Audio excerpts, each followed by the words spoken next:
Putin's a killer. He said, well, you know, America hasn't been that much better in this regard. I think also, to me it seems, and I think to a lot of Americans it seems, that this president has not been tough on Russia. How can you say that? Because I just walked through. I think there's a difference between the president wanting to have an understanding of how a good relationship with Russia can help us defeat ISIS and terrorism throughout the world. Look, the Obama administration tried to have a reset with Russia. They failed. They tried to tell Russia not to invade Crimea. They failed. This president understands that it's in America's national and economic interests to have a healthy relationship. If he has a great relationship with Putin and Russia, great. If he doesn't, then he'll continue on. But he's not going to just assume that because it wasn't able to happen in the past. I think you've seen with Prime Minister Abe in particular and others that the reset that Prime Minister Netanyahu has talked about tomorrow, so many of these countries from around the globe are looking forward to resetting the relationships that this country has with them, that they feel as though that they were abandoned over the last 8 years, and that they are excited about the prospect of a new U.S. relationship under a Trump administration. So, but with respect to Russia, I think the comments that Ambassador Haley made at the UN were extremely forceful and very clear that until they leave... Haley, not the president. She speaks for the president. I speak for the president. All of us in this administration, and so all of the actions and all of the words in this administration are behalf and at the direction of this president. So I don't think we could be any clearer on the president's commitment. Katie Pavlich. Just a quick little follow-up, because I haven't had any follow-ups, but really? Or questions in a while. But anyway, no. The other question is just getting back to what was asked a few moments ago about trust and being misled. Are you saying that the National Security Advisor was intentionally misleading the president, the vice president, yourself, when he made these comments to you? Look, the trust is given by the president. It's a relationship between he and any individual. And so, as I mentioned in the... Very, very unfairly by the media, as I call it, the fake media in many cases. The media, of course, did not fire General Flynn. President Trump did. Now, what the media did do was reveal to the nation that General Flynn had lied to the country and to the Trump team, including Vice President Pence, when he claimed he never discussed Obama's sanctions on Russia with the Russian ambassador. President Trump knew this at least as early as January 26, but he did not act on this until the media revealed the truth to you and, as it turns out, to Vice President Pence, who learned about it through the media, sources say. The president reacted to this all on Twitter today. Quote, "The fake news media is going crazy with their conspiracy theories and blind hatred. MSNBC and CNN are unwatchable. Fox and Friends is great." Of course, these stories in the New York Times, the Washington Post, CNN, and elsewhere are not conspiracy theories. These are news stories sourced by government officials. Conspiracy theories are different. They're false. They're crackpot. They're nonsense. How do I illustrate what a conspiracy theory is? How about this one about Ted Cruz's father? His father was with Lee Harvey Oswald prior to Oswald's being, shot. I mean, the whole thing is ridiculous. What is this, right prior to his being shot? And nobody even brings it up. That's a conspiracy theory. Or how about this one about President Obama? I wish he would, because if he doesn't, it's one of the greatest scams in the history of politics and in the history, period. You are not allowed to be a president if you're not born in this country. Those are conspiracy theories. These are facts, as established by former and current national security and intelligence officials, as President Trump almost seemed to simultaneously acknowledge today. From intelligence, papers are being leaked, things are being leaked. It's criminal action, criminal act. Now, no president likes leaks, especially ones that reflect poorly on his administration. But it's worth noting, candidate Trump's path to power was tread on a road of leaks. Leaks against Hillary Clinton. Some came from WikiLeaks. WikiLeaks. The wonder of WikiLeaks. WikiLeaks. WikiLeaks, some new stuff in WikiLeaks. And many of the ones about Hillary Clinton's private email server. Time in the nation. So the economy is not, it's anemic at best, and the policies of the president are going to make it impossible for this country to recover. So the big things haven't happened very well on his watch. So Senator Schumer, not even a glass half full from Senator Graham. Well, I think the Republican Party's on the defensive. The president was handed an awful situation. Everyone knows that. Greatest recession since the Depression. 700,000 jobs lost the year he took office, and now it's turning around because of his steadfastness.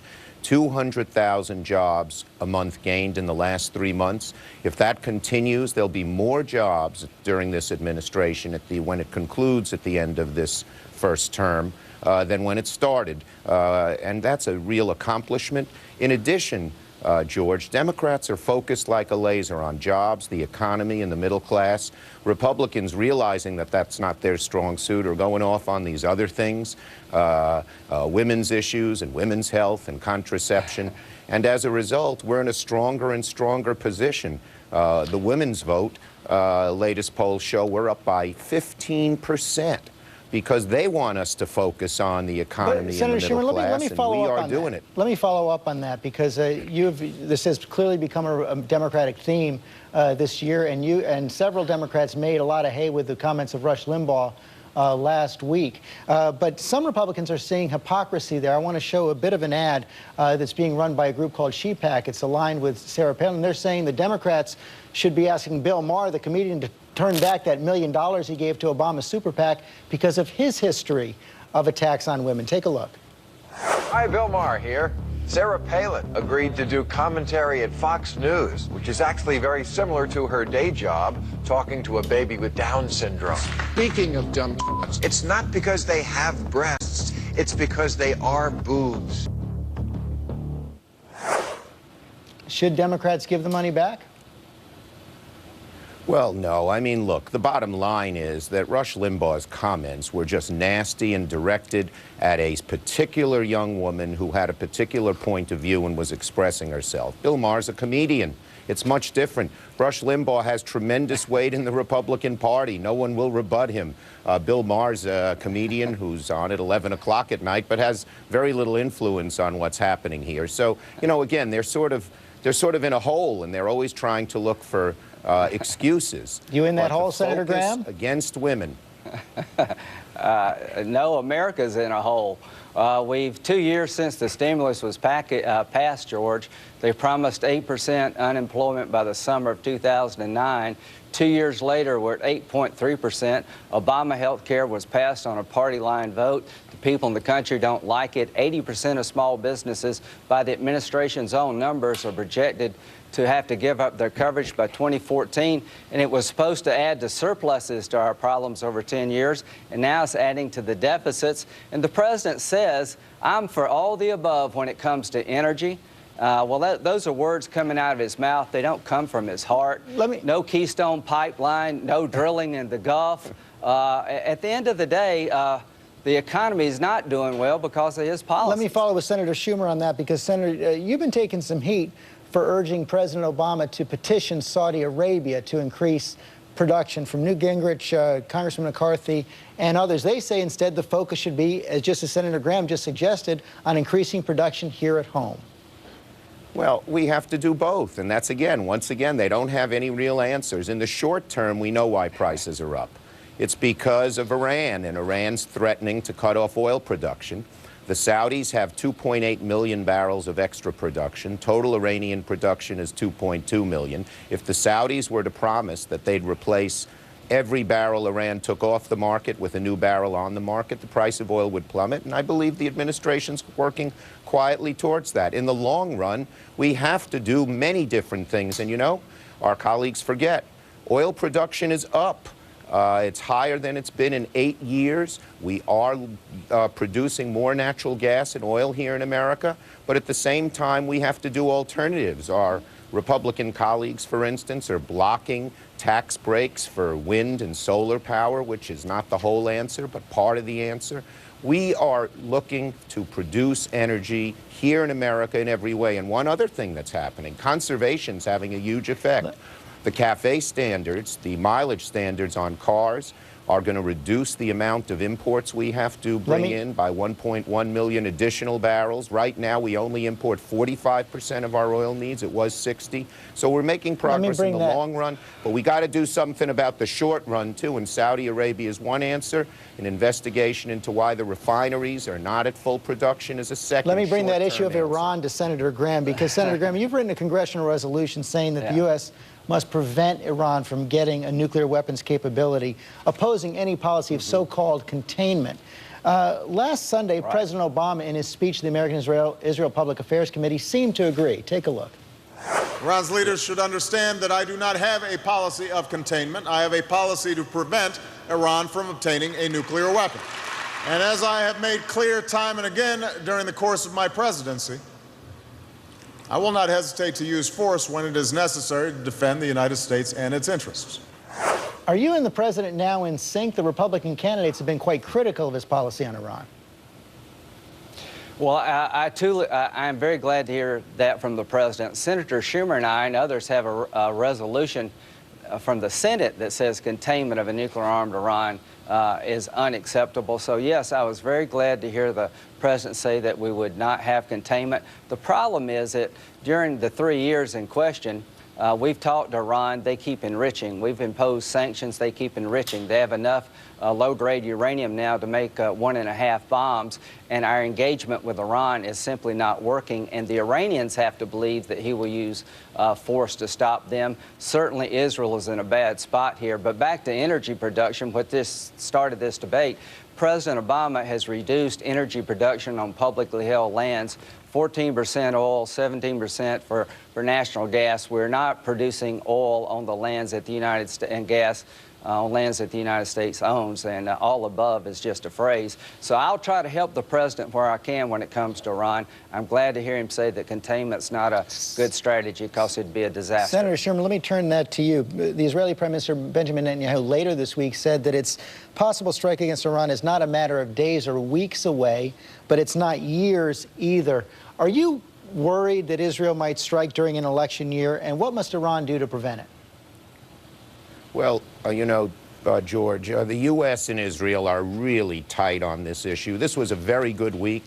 Not only did the president say that he wouldn't be for containment, which, of course, is a bad idea. Second, he said, excuse me, second, he said he would use military force, no ands, ifs, or buts, that Iran can't have a nuclear weapon, and if the sanctions fail, that military force would have to be used.